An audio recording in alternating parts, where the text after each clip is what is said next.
qu'on fait, Laurent Tessier? Est-ce qu'on commence à parler de Jordan Bardella qui a officialisé sa relation avec la princesse Maria Carolina de Bourbon des Deux Siciles? C'est dans Paris Match. Le président du Rassemblement national refusait jusqu'à présent de commenter la relation. Il estimait que sa vie privée était son dernier espace de liberté. Le couple est aujourd'hui à la une de Paris Match. L'idylle que personne n'attendait. C'est le titre de Match. Je vous lis le début de l'article. Depuis leur rencontre en mai dernier, Maria Caroline de Bourbon des Deux Siciles et Jordan Bardella ne se quittent plus. Paris Match les a surpris en Corse. On ne connaît pas le nom du photographe et pour cause, on ne connaît pas non plus manifestement le journaliste qui a écrit, puisque c'est un pseudo. C'est un pseudo, ouais. Ah, c'est un pseudo ? Oui, c'est un pseudo. Le couple avait été aperçu une première fois le 13 janvier dernier, quittant ensemble le Grand Palais pour les 200 ans du Figaro. La vie privée des politiques vous intéresse-t-elle ? Ça va être difficile de mesurer l'impact d'une information comme celle-là. C'est objectivement aussi une information politique et on a demandé à Catherine Ney d'être avec nous pour évoquer à la fois la vie privée peut-être des présidents, leur influence auprès des électeurs. Moi, je ne sais pas comment les électeurs prennent ça. Est-ce que c'est important ou pas ? Est-ce qu'il faut le dire ou pas ? Bonjour Catherine Ney. Bonjour tout le monde. Bonjour, Comment Catherine. allez-vous ? Très bien. Du micro. Ah bon. Comment allez-vous, Catherine ? Mais pas mal. Bon, est-ce que vous avez vu ces photos de Jordan Bardella et de Je n'ai pas tenu le journal, mais je les ai fiancée vues sur les réseaux sociaux, oui. Quelle a été votre première réaction quand vous avez vu ces images, Eh ces bien, photos ? D'abord, je me suis dit qu'il n'y a aucune spontanéité. Alors, c'est vrai que quand on a une... d'abord, le poids des mots, le choc des photos, le poids des mots, Paris Match parle d'idylle. Qu'est-ce que c'est une idylle ? J'ai regardé le petit Robert, exactement. C'est une petite aventure amoureuse, naïve et tendre. Donc, ils incarnent un peu ça. C'est-à-dire, ils se tiennent tellement bien. Ils ne se touchent pas. Mais une princesse, on ne se tient pas avec une princesse comme on se tient avec une copine rencontrée dans une surboom, vous voyez ? Donc, parce qu'elle a déjà des codes. Elle a déjà des codes. Et moi, ce que je trouve extraordinaire, ils sont dans un pays où il fait soleil, au bord de la mer, et lui, il a un pull, chemise, cravate. Et moi, ça me rappelle Giscard faisant du ski. En cravate, chemise et tout ça. Bon, oui, non, mais c'est vrai. Il a une tenue et vous dites. C'est en mars en même temps. Comment ? C'est en mars à Ajaccio. C'est pas le 15 juillet non plus. C'est en mars à Ajaccio, mais voilà. En tous les cas. C'est la route des sanguinaires. Voilà. En tous les cas, c'est une photo, à mon avis, qui est consentie, même recherchée, parce que Jordan Bardella, que j'avais vu pour les 200 ans, j'avais vu arriver avec cette jeune femme, il y avait ses parents derrière, et surtout repartir avec elle, enfin le chauffeur, la voiture, la limousine noire. Je trouvais que c'était d'ailleurs esthétiquement assez parlant.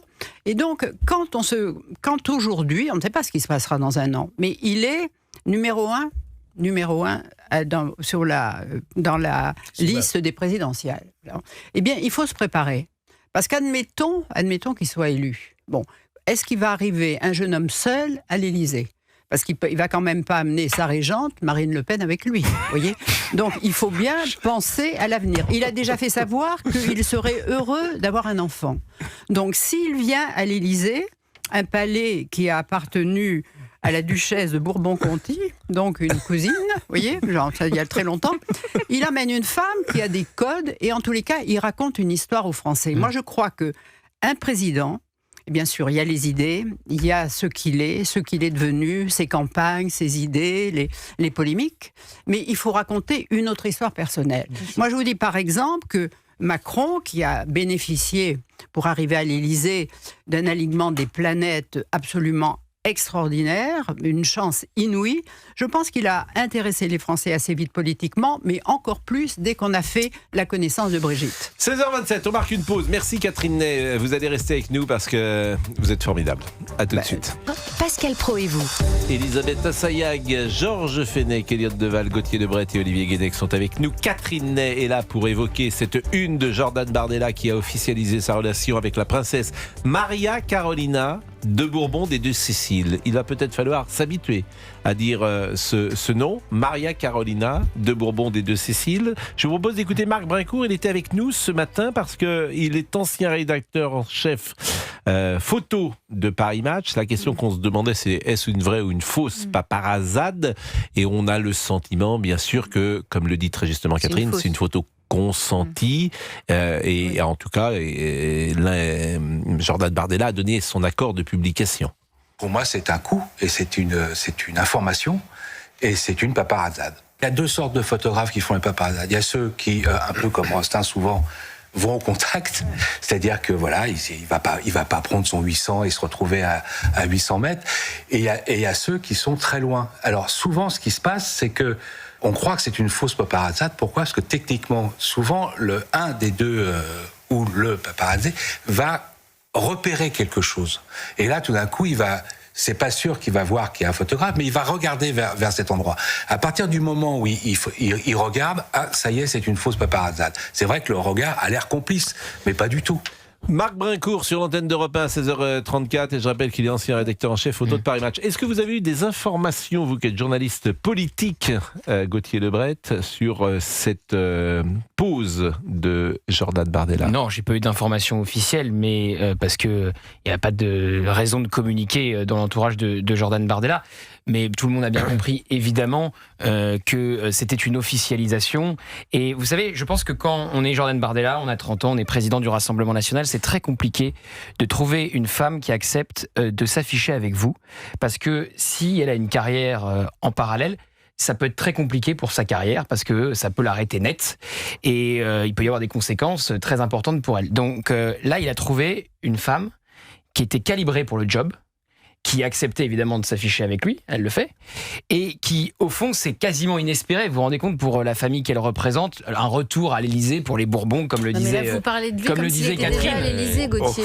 Je veux dire, là, Gauthier, vous anticipez. Non, là, non. Non, mais j'anticipe pas. Je dis que vous dites si c'est ça inespéré pour sa famille. Mais non, mais c'est une façon de parler, ne prenez pas tout au premier degré. Mais je veux dire, il a trouvé quelqu'un qui était faite pour le job, potentiellement, pour s'afficher à côté de lui, ce qui peut avoir des conséquences quand vous avez une carrière. Évidemment, excusez-moi, c'est pas anodin de s'afficher avec le président du Rassemblement National. Bien, mais vous savez dans quel monde on vit aujourd'hui. Enfin, vous dites c'est inespéré pour sa famille de rencontrer Jordan Bardella et de retrouver l'Élysée. Mais pourquoi vous prenez ça au premier degré ? Je dis, pour les Bourbons, vous imaginez ce que ça représente pour la famille des Bourbons ? Mais c'est pas du tout des emmerdes. Non, mais c'est un symbole. Moi, je crois que c'est des parents. Les parents ont sûrement été surpris. Donc, qu'il soit un monsieur Jean de futur, si c'est Aujourd'hui, les parents ne décident pas, ne donnent pas leur avis. Mais en tous les cas, ce qui est sûr, je donne l'avis sur mes filles. Ce qui est sûr, c'est directif là-dessus. C'est que quoi qu'il arrive, elle restera duchesse de Palerme et de Naples. Elle est duchesse de Palerme et de Naples. Nommée par son père. Elle est duchesse. Ça sera la chef de la famille. Elle sera la chef de la famille et donc elle sera peut-être Madame Bardella, mais aussi duchesse. Bon, et lui ne sera pas le prince consort parce qu'il est président de la République. Donc ça fait une sorte d'équilibre et assez haut de gamme, quoi. Et quand on les voit tous les deux, elle a l'air d'être très grande puisque elle est presque aussi grande que lui avec des talons. Donc on voit une allure qui amène dans ce pays où tout est bouleversé une espèce de conduite, de rectitude, de manière de se connaître. Qui, vous voyez, vous avez fait un reportage ce matin, vous interviewez des gens de tout, voilà, qui disaient mais c'est pas mal. Alors pour l'instant c'est pas mal, mais en tous les cas il faut un récit. Et moi je trouve que c'est un moment politique important pour Jordan Bardella. Il attend pas le verdict de la cour d'appel, lui il fonce, il y va. Il faut qu'il trace son chemin. Il faut que l'histoire soit installée. Parce qu'il faut raconter.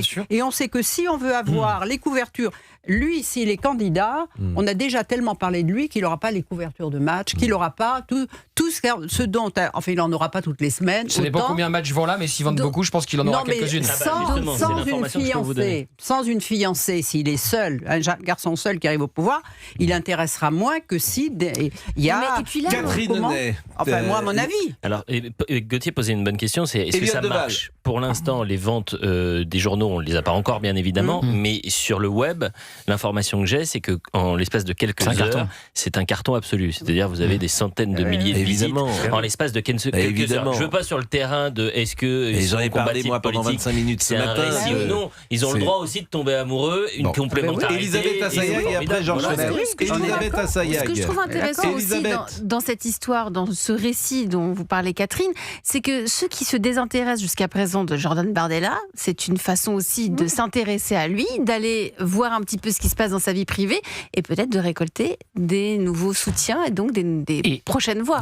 Georges Fenech. Non, parce que d'abord, je trouve ce couple glamour. Ça n'a pas été dit. C'est un magnifique couple. Elle est magnifique. Aussi, c'est un beau garçon. Donc c'est quelque chose de plus, quoi. Vous voyez ce que je veux dire? Bien sûr. Faisons attention, si vous me permettez, à ce que nous disons, que les choses ne soient pas mal interprétées. Non, mais voilà. Non, mais tout le monde a raison. Mais non, quand même, c'est esthétique. C'est un couple. J'entends bien, mais on fait rêver en quelque sorte. J'entends bien, mais Bon, après, voilà. après, il y a peut-être une interprétation plus politique. Imaginons. Même ça, on peut plus le dire. Mais non, c'est pas ça. Je me mets à la place de ceux qui vous écoutent et qui disent, enfin voilà, ils sont en train de parler d'un couple qui peut être, comment dire, qui peut être à la présidentielle, et ils en parlent comme si c'était un couple people. Écoutez, Sarko avec Carla, c'était mais glamour. c'est people aussi. C'est différent. Il était président de la République. C'était en 2014. Terminé. La coupe de Paris-Match, c'est en 2014. Terminé. Peut-être une interprétation plus politique. Imaginons, puisque je fais comme Bautier, j'émets des hypothèses. Imaginons qu'ils se marient et qu'elle ait un beaucoup d'enfants. À ce moment-là, la question de l'âge, c'est terminé. C'est ce que je voulais dire. C'est le père, c'est un père de famille. C'est ce que je veux dire, responsable. On va dire que c'est un gamin de 30 ans, pardon. Gamin de 30 ans. Non, le père de la nation. Il devient. La question de l'âge, peut-être que politiquement, ça aurait moins d'intérêt. C'est la question de. Le reproche qu'on fait à Jordan Bardella, c'est son âge. On lui reproche d'être né en 1900. D'être né en 1995, que d'autres partagent comme horrible défaut. C'est-à-dire que le jour où effectivement vous formez un ménage, vous mariez, vous avez des enfants, l'argument de l'âge, il recule, il s'effrite. Le reproche de l'âge, il s'effrite. Surtout qu'on a un président qui n'a pas d'enfant depuis 10 ans. Elisabeth surtout qu'on a un président de la République qui n'a pas d'enfant. Bon, on va marquer. Mais il a des petits-enfants, attention. On va marquer une pause. Il comprend On pas les l'appelle adolescents. grand-père. Non, mais premier G20 d'Emmanuel Macron, qui rencontre le président Julien Trudeau, il lui dit « Tu verras, je te présenterai les petits-enfants. » Catherine Ney est avec nous et c'est elle qu'on a envie d'écouter après la pause. Et Alexis Corbière, par exemple, c'est intéressant. Il a tweeté ce matin le pipopulisme ou la nouvelle étape écœurante de la banalisation de l'extrême droite. Paris Match, le poids des mots. Il a écrit MAUX, le choc des fachos. Le poids des mots, le choc des fachos. Ça serait intéressant d'ailleurs de l'interroger, Alexis Corbière. Pourquoi est-ce qu'il a dit ça? C'est très. Alors évidemment, lui-même avait posé pour Paris Match. C'est assez intéressant d'ailleurs. Il avait posé pour Paris Match avec son épouse. Mais ça faisait pas le même effet. Oui, on n'en a pas parlé. Ça, c'est vous qui le dites. Avec Raquel Garrido et Alexis Corbière, les amoureux de la France insoumise. Parce que j'ai retrouvé cet article de Match, c'était pas à la une d'ailleurs, hein, et c'est Gabriel Cluzel qui a mis cette image là en réponse à ce qu'avait dit Alexis Corbière. Je ne sais pas si Alexis Corbière, il nous parle ou pas, mais ce serait... Vous savez qu'il faudrait interroger Bertrand Deckers. Mais il était là, Bertrand Deckers. Il fait venir à midi. À midi, il était sur CNews. Moi, j'étais inquiet. Mais oui, si vous écoutiez CNews, il est 16h. Mais je sais que vous n'écoutez pas Gauthier Lebret. Jamais. Vous ne l'aimez pas beaucoup. Il est 16h41. Oui, c'est vrai que... Comment? Non, tout va bien. Bon, c'est le 9 avril. On a également une pensée pour Jean-Paul Belmondo. Il aurait eu aujourd'hui 93 ans. Il était de 1933. Olivier Guénec sont avec nous. Et puis Catherine Ney est là, bien sûr, pour évoquer cette couverture de Jordan Bardella. Alors, parfois, les réseaux sociaux ont du talent, et c'est le cas, puisque je vois que il y a des petits messages que je vais vous lire. Contre-attaque de Gabriel Attal, qui annonce être en couple avec la Reine des Neiges. C'est très drôle. Et on voit Gabriel Attal, effectivement, avec la Reine des Neiges en couple. C'est vrai que Gabriel Attal... c'est une chance aussi, et doué d'un physique agréable, et ça joue forcément comme Jordan Bardella. C'est vrai que la beauté d'un homme, la beauté d'une femme, c'est un élément qui peut-être il y a 50 ou 60 ans, en tout cas pour les hommes, ne comptait pas, quoique Giscard était un homme qui séduisait. Plus aujourd'hui, vous trouvez? Chirac aussi, bien sûr, mais Giscard en 74, Emmanuel Macron est beau aussi, était bel homme, mais vous avez raison. Alors Emmanuel Macron c'est aujourd'hui, mais il y a 50-60 ans, c'est vrai que ça comptait peut-être moins. Et ce qui nous intéresse maintenant, et c'est ça qu'on n'a pas évoqué avec vous, c'est l'influence que ça a auprès des électeurs. Et ça, c'est très difficile à mesurer. Vous disiez, il faut raconter une histoire, il faut raconter un récit. Est-ce que vous pensez que l'électorat populaire, d'ailleurs, du Rassemblement national, lorsqu'il voit cette image, premièrement, est-ce que ça lui plaît? Deuxième chose, et je le disais ce matin, il y a quelque chose aussi de l'établissement que représente désormais Jordan Bardella, pour un parti qui précisément refusait cela. Il y a quelque chose où on entre dans la norme, on fait match.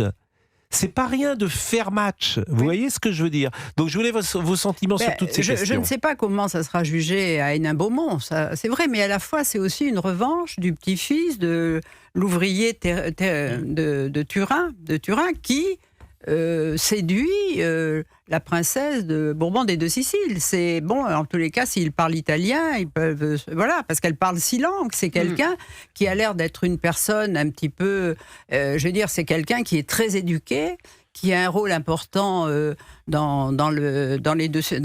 Palerme et en tous les cas dans ce qui était autrefois leur de royaume et qui leur a été ravi par Garibaldi et son expédition des 1000. Donc le royaume a été annexé à l'Italie en 1861, mais ils sont toujours, pour la population locale, un peu les seigneurs du cru, dont on attend beaucoup de choses, où ils ont un rôle.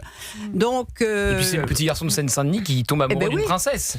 Oui, ça peut plaire à l'électorat des c'est ça, c'est très romanesque. Ce qui m'intéresse aussi, Catherine, et je voulais votre avis là-dessus. Ça pourrait plaire aux royalistes du Front National, mais je pense qu'ils sont morts. Ce que je voulais aussi, c'est ce que ça révèle peut-être du désir de s'intégrer par tous les moyens, comment dire, au microcosme. Dans le RN. Cette espèce de normalisation, les clichés peuvent même constituer une sorte d'appel du pied à l'établissement, ce qui peut-être rend la situation plus compliquée aussi pour l'extrême centre. Vous voyez là où je veux vous emmener, j'ai ce sentiment que ça peut être aussi interprété comme ça. Alors ça peut être bien, mais ça peut être aussi en rupture avec quelque chose où on attend du Rassemblement national, en tout cas ses électeurs, qu'ils renversent la table. Eh bien oui, mais justement, dans les élections présidentielles, à chaque fois, il y a un candidat qui est élu quelquefois et qui casse les codes. On peut dire que lui, il casse les codes. Ah non, justement, je vous dis le contraire. Il casse les codes de ce qu'on pouvait être l'électorat basique du Rassemblement national. Mais là, je suis en train de vous dire le contraire, c'est-à-dire qu'il passe sous les fourches codines de Paris Match. Il fait ce qu'a fait Macron. Il fait ce qu'a fait Macron parce qu'il faut toujours, au moment des présidentielles, amener quelque chose Macron, d'ailleurs Paris Match a beaucoup fait pour sa popularité, en faisant, je sais pas, 7 ou 8 couvertures avec Brigitte. Parce que il y a 10 ans, la nouveauté, c'était un jeune homme qui épousait sa professeure qui avait 24 ans de plus que lui. Donc, il y avait à la fois les journaux féminins, parce que c'était pas du tout une cogarde. On disait, il y avait tout, on disait c'est formidable, toutes les femmes disaient, l'amour peut exister.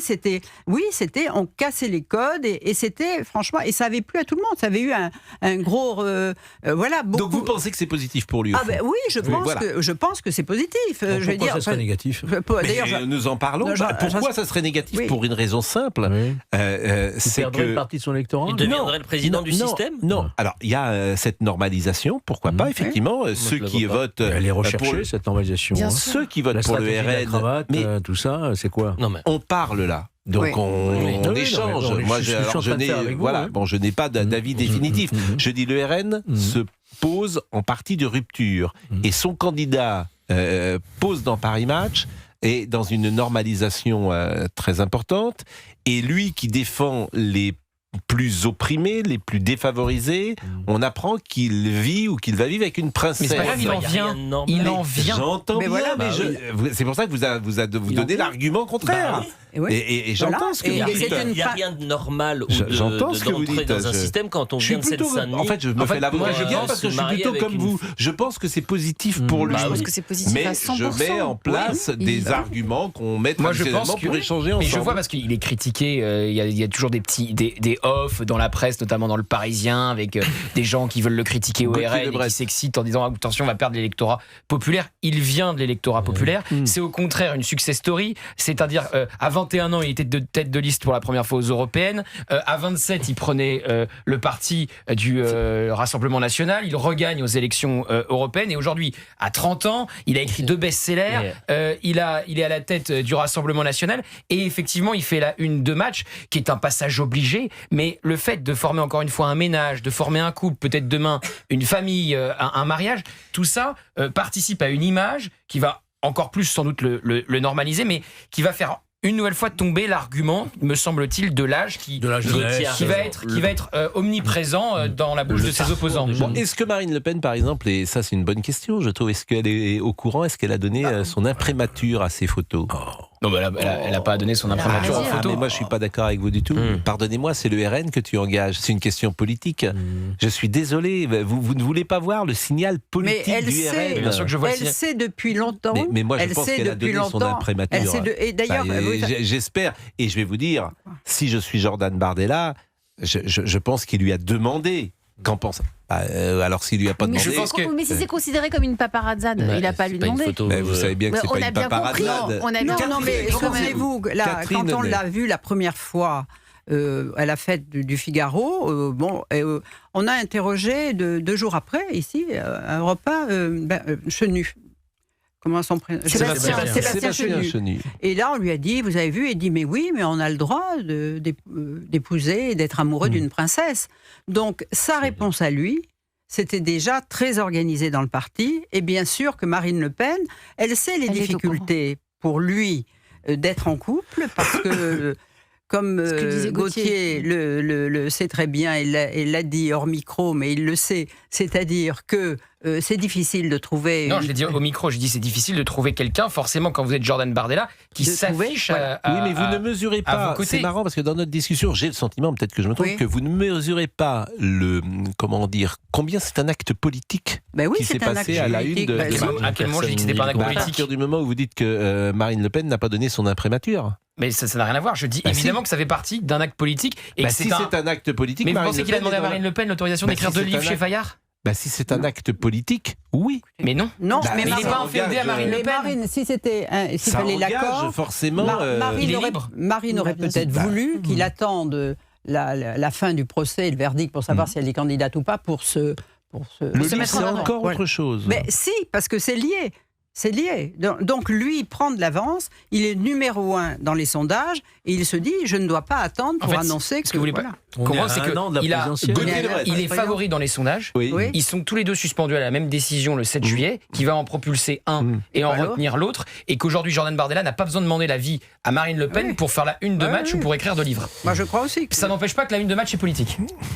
Écoutez, en fait, vous voyez ça comme une hiérarchie, ça sera encore le jeune qui demande l'autorisation à la patronne. Je pense que Marine Le Pen est la patronne du RN, oui, aujourd'hui. Oui. La réponse est oui. Je pense que c'est Marine Le Pen qui dicte la loi au RN, ou alors j'ai manqué un épisode. Sur la vie sentimentale, je ne suis pas sûre, parce que Jordan Bardella... sur la vie politique. Oui, mais sur la vie sentimentale, c'est 2 choses différentes. Sauf si vous avez des informations... Le patron du RN, il s'appelle Jordan Bardella. Le patron du groupe RN à l'Assemblée, elle s'appelle Marine Le Pen. Effectivement. Mais qui dicte la loi dans le parti ? Dans le parti ? Je pense que c'est partagé. Oui. Je pense que c'est partagé. Je pense qu'il y a une partie du parti qui espère que ça soit Jordan Bardella le candidat et une autre Marine Le Pen. Je n'ai rien à apprendre à Catherine là-dessus, mais ça a toujours été un fait politique. Quand on découvre Mazarine, Mitterrand, c'est un fait politique. La vie privée. Tout ce qui est vie privée. Quand on découvre, par exemple, c'est Rocard, je crois, qui avait annoncé qu'il allait divorcer, vous vous souvenez ? Oui. Bon, c'est un fait. La vie privée et la vie publique à ce niveau-là sont quasiment indissociables. Surtout qu'elle, même s'il n'y a pas de statut français de la première dame, elle a vocation à devenir première dame, c'est-à-dire avoir un rôle de relation internationale quelque part. Attention. On parle de l'hypothèse, Pascal. Oui, mais attention, elle a vocation. Vous dites elle a vocation, elle n'a pas vocation. En tant que première dame, oui. Il faut préciser. Et s'il est candidat à l'élection dans l'option où il est candidat à l'élection présidentielle, ce qui est une option que vous êtes d'accord qui est possible. Dans l'option où il est élu, si j'en crois les sondages, c'est aussi possible. Georges a raison, elle est donc première dame, même s'il n'y a pas de statut. Excusez-moi, il me semble que son CV correspond à un rôle potentiel de première dame. Mais bien sûr. Voilà. Mais c'est évident. Son CV et son histoire. C'est tellement un fait politique qu'on en parle depuis 1 heure, qu'on en parle sur CNews. Si c'était pas un fait politique, on en parlerait pas. Mais évidemment, je suis d'accord avec vous. Je pas l'histoire de cœur. C'est les Français qui décideront, mais à la une de match, il y a potentiellement un couple présidentiable. Je vous tempère un peu et je pense être dans mon rôle parce que à vous écouter, on a l'impression que c'est fait. Que Jordan Bardella est président de la République. Mais personne n'a dit ça, non. Personne n'a dit ça. Il y a un couple. Il y a un couple. Bon, est-ce que c'est un job première dame aussi, c'est un job. Je suis d'accord.